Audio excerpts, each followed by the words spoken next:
এবার আসেন সামনে ঈদুল ফিতর। ঈদুল ফিতরের দিন কি কি কাজ করা সুন্নত? ঈদুল ফিতরের দিন কি কি কাজ করা সুন্নত? রসুলের অসংখ্য অগণিত সুন্নত আছে, কিন্তু হাইরে মুসলিম, রসুলের সুন্নতকে পদধলিত করে আমরা ইহুদি নাসারা খ্রিস্টানদের পদঙ্ক অনুসরণ করে কপাল পুড়তেছি, ঠিক কিনা ভাই বলেন? ঈদুল ফিতরের দিনে আমার নবীর সুন্নত আছে কি নাই?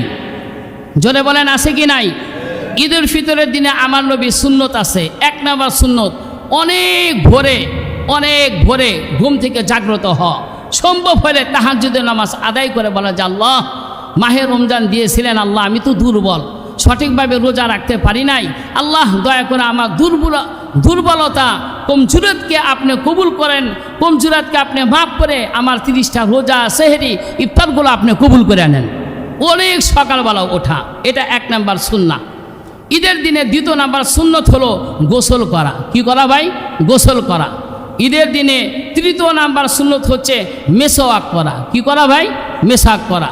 ঈদের দিনে চতুর্থ নাম্বার সুন্নত হলো সুগন্ধি ব্যবহার করা। কি ব্যবহার করা? সুগন্ধি ব্যবহার করা। মাঝখানে একটা টপিকস দিয়ে একটা কথা বলে দেই, আমার নবী 3টা জিনিসকে বড্ড মহব্বত করতেন। কয়টা জিনিস? আমার নবী 3টা জিনিসকে বড্ড মহব্বত করতেন, শুধু না অনেক মহব্বত করতেন। এক নাম্বার, আমার নবী নারীদেরকে মহব্বত করতেন। বিদায় হজের দিন আমার নবী বলেছেন, আমি তোমাদের মাঝে 2টা ওয়াবলা রেখে গেলাম, ও উম্মতে মুহাম্মাদি, এই 2টা ওয়াবলার প্রতি তোমরা সদাই আচরণ করো। এক নাম্বার চতুষ্পদ প্রাণী। আচ্ছা ভাই, একটা গরু সে 1 বস্তা পারবে, আপনি যদি 10টা বস্তা তুলে দেন, গরু কির মুখ আছে বলতে পারবে ভাই বলেন? কিন্তু গরুটা নির্জনে নিবৃত্তে কন্দন করবে। এই জন্য রসুল বলছেন অবলা প্রাণী, এদেরকে যতই মারেন প্রতিবাদ করার ক্ষমতা তাদের নাই, ঠিক কিনা ভাই বলেন? এই কারণে আমরা অবলা প্রাণী যেগুলো আছে সেগুলোর প্রতি সদাই আচরণ করব। দ্বিতীয় নাম্বার, রসুল বলেছেন নারীদের প্রতি তোমরা সদাই আচরণ করো, কারণ নারীরা হচ্ছে তোমাদের অনুগত, নারীরা হচ্ছে দুর্বল। একটা মেয়ে তার মাতৃভূমি ত্যাগ করেছেন, তার আপন মা বাবা ত্যাগ করেছেন, বন্ধু বান্ধবী ত্যাগ করে আপনার সংসারে এসে গেছেন। এখন যদি জানলা দরজা বন্ধ করে বেটিরে আচ্ছা মতন পিটুনি দেন, প্রতিবাদ করার ক্ষমতা নারীর নাই। রসুল বলছেন নারীর প্রতি সদাই আচরণ করো, ঠিক কিনা ভাই বলে? তাহলে 2 অবলার প্রতি সদাই আচরণ করতে হবে। তাহলে রসুল সাল্লাল্লাহু আলাইহি ওয়াসাল্লাম 1 নাম্বার মেয়েদেরকে পছন্দ করতেন, খুব ভালোবাসতেন মেয়েদেরকে। দ্বিতীয় নাম্বার, রসুল সাল্লাল্লাহু আলাইহি ওয়াসাল্লাম সুগন্ধি ব্যবহার করা সবচেয়ে বেশি পছন্দ করতেন। রসুল সাল্লাল্লাহু আলাইহি ওয়াসাল্লাম এভরিডে অলওয়েজ টাইম তিনি সুগন্ধি ব্যবহার করতেন। কি ব্যবহার করতেন?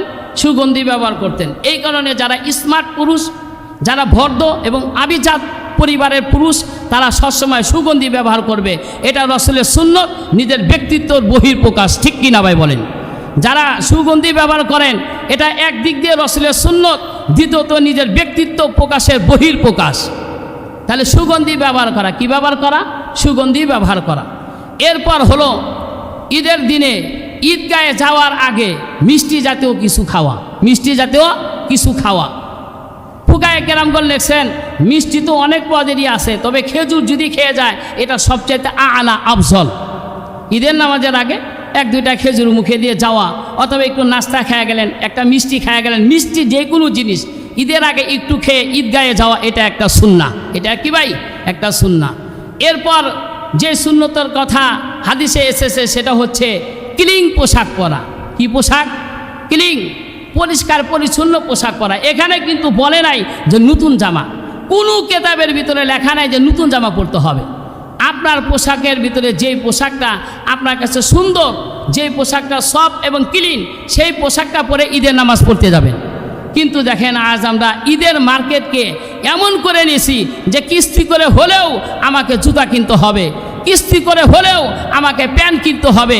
সুতরাং কিস্তি করে টাকা তুলে সেই টাকা দিয়ে প্যান্ট, নতুন পাঞ্জাবি কিনে যদি ঈদগাহ ময়দানে যান, খবরদার, রসুলের সুন্নাহ ফলো করো নাই তুমি, তোমার এই পোশাক তোমার জন্য মঙ্গল বয়ে আনবে না, ঠিক কিনা ভাই বলেন? রসুলের সুন্নত হলো আমার যেই পোশাক আছে সেই পোশাকের ভিতরে যেটা পরিষ্কার সেটাই পরব। হ্যাঁ, যদি সামর্থ্য থাকে নতুন পোশাক কিনবো, কিন্তু নতুন পোশাক কিনতেই হবে বিষয়টা এমন নয়। নতুন পোশাক কিনতেই হবে বিষয়টা এমন না। তাহলে নতুন পোশাক পরা। এরপর ঈদগাহে যাওয়ার আগে আরেকটা সবচেয়ে মোস্ট সুন্নাহ যেটাকে বলা হয় আল্লাহু আকবার লা ইলাহা ইল্লাল্লাহু আল্লাহু আকবার ওয়ালিল্লাহিল হামদ। এই তাকবীরটা বেশি বেশি পড়া। এই তাকবীর আল্লাহ তাআলা বরত্ব, আল্লাহ তাআলার বরত্ব এবং আল্লাহ তাআলার যেন সুমহান এটার বহির্প্রকাশ। এই তাকবীর ঈদুল ফিতরের দিনে আস্তে আস্তে পড়া আর ঈদুল আজহার দিনে জোরে জোরে পড়া। ঈদগাহ যখন যাবেন এই তাকবীরটা পড়বেন। আল্লাহু আকবার বলেন, আল্লাহু আকবার লা ইলাহা ইল্লাল্লাহু আল্লাহু আকবার ওয়ালিল্লাহিল হামদ। এই তাকবীর বলতে বলতে আমরা ঘর থেকে ঈদগাহর ময়দানের দিকে আসব। ঈদের নামাজ খোলা ময়দানে পড়া সুন্নত। ঈদের নামাজ খোলা ময়দানে পড়া সুন্নত। বিশেষ কারণে মসজিদে পড়া যাইতে পারে। বৃষ্টি নামছে, এখন কি করবেন? এখন খোলা ময়দানে পড়া সুন্নত ঠিক আছে, বৃষ্টি নামছে, এখনকার খোলা ময়দানে পড়া যাবে? বিশেষ প্রয়োজনে মসজিদে পড়া যেতে পারে, কিন্তু সুন্নত হলো খোলা ময়দানে পড়া। সুন্নত হলো খোলা ময়দানে পড়া। যে রাস্তা দিয়ে যাইবেন আসার সময় রাস্তা চেঞ্জ করে আসা, আসার সময় রাস্তা চেঞ্জ করে আসা, এটা সুন্নত। এটা কি রে ভাই? সুন্নত। এই যে ঈদের দিনে যেই সুন্নতগুলোর কথা বললাম, এগুলো বলেছেন বিশ্বনবী মুহাম্মদুর রাসূলুল্লাহ সাল্লাল্লাহু আলাইহি ওয়াসাল্লাম। আমাদেরকে এই সুন্নতগুলোর কথা বলেছেন। আল্লাহ তাআলা আমাদের প্রতিটা সুন্নত মেনটেন করে পবিত্র ঈদুল ফিতরের নামাজ আদায় করা তৌফিক দান করেন। সকলে বলে আমিন।